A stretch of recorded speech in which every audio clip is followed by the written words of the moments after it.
I thank the gentlelady for yielding, and I would ask Mr. Speaker for unanimous consent to revise and extend my remarks. Without objection. Thank you, Mr. Speaker. Today I rise in support of H.R. 3714, the Daniel Pearl Freedom of the Press Act.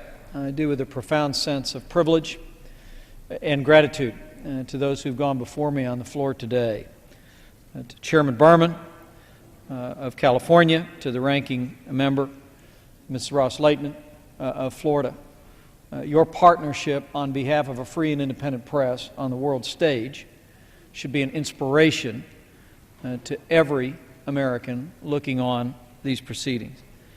I especially want to express my appreciation for the visionary leadership of Congressman Adam Schiff, who brought this legislation and who invited us to partner in his vision for expanding awareness of the people of the United States and the people of the world of the repression of the free press. Congressman Schiff and I were elected in the same year. We have undoubtedly followed different paths and usually voted differently on things. We occasionally disagree, but we always agree on freedom and a free and independent press. And I commend the gentleman from California for his singular leadership on this issue and the privilege of working with him.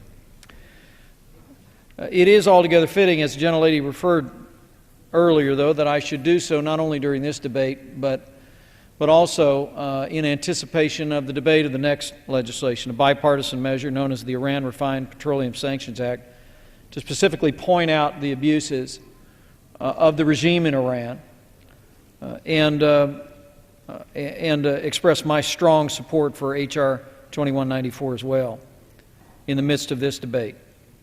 The reason why the Iran Refined Petroleum Sanctions Act has broad bipartisan support, and that'll be reflected on the floor this day, is, among other reasons, the support for terrorism by Iran, the pursuit of weapons of mass destruction, the deception of the world community again and again. But to the point of this debate, it is also imperative that the people of the United States of America send a message to Iran that the aggressive repression of a free press in Iran will not be tolerated in the form of normal relations with the United States of America, either diplomatically or economically.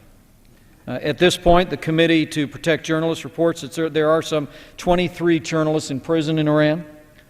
Last week, we received word that another opposition newspaper was closed in Iran. And of course, the world watched in horror in the aftermath of the blatantly fraudulent elections of this past June in Iran, as not only did the secret police stream into the streets to silence, oftentimes by billy club and violence, the dissidents, but we also watched in horror as the internet was silenced, as YouTube videos were cut off, as access, the free flow of information was stymied by the brutality of the regime in Iran. And so I endorse the legislation that will be brought up before, but I see a nexus here between the two and can't help but reference it. The legislation that Congressman Schiff and I have brought to the floor will serve two purposes. Number one, it will remember the extraordinary sacrifice and courage of one Daniel Pearl, kidnapped and murdered by terrorists in Karachi, Pakistan, just 4 months after the attacks of September the 11th, 2001. He was serving as the South Asia bureau chief of the Wall Street Journal. At the time, was based in Mumbai, India. He went to Pakistan as part of an investigation into alleged links between Richard Reed, the convicted would-be shoe bomber of American Airlines Flight 63, and Al-Qaeda and Pakistan's Inter-Services Intelligence Agency. Tragically, Mr. Pearl was brutally executed by his captors. The legislation today is named in his memory, and I hope his family may well be looking on today and know that his memory, his courage, and his example of what it means to advance the practice of journalism on the world stage will never be forgotten in this body. But the legislation today is not simply a tribute. The Daniel Pearl Freedom of the Press Act also will result in an effort to highlight and promote freedom of the press by including such reports in the State Department's annual country reports on human rights practices information. As we consider this legislation, as we remember Daniel Pearl's legacy, we think of the stories of so many others on the front lines of freedom. Gustavo Azacar is a political talk show host, newspaper correspondent, and blogger in Venezuela. He's a vocal critic of Hugo Chavez. Azacar was jailed in 2009 after posting information about his court case online. Amnesty International's 2009 report on human rights in Venezuela noted the physical attacks and imprisonment of journalists by this corrupt and despotic regime in Venezuela. As a conservative who believes in limited government, I believe the only check on government power in real time is a free and independent press. I don't believe our founders put the First Amendment freedom of the press in our Bill of Rights because they got good press. I believe it's because they believed in limited government and the need to constrain consolidations of power. A free and independent press ensures the free flow of information to the public. It serves as a vital check on such abuses. During a time when the role of government in our lives and our enterprises here at home seems to grow every day, taking a stand today for the principle of a free press, not only at home, but making the means available to hold the lamp of liberty high and shine it deep into the crevices of this world to expose abuses of the freedom of the press is a noble task indeed.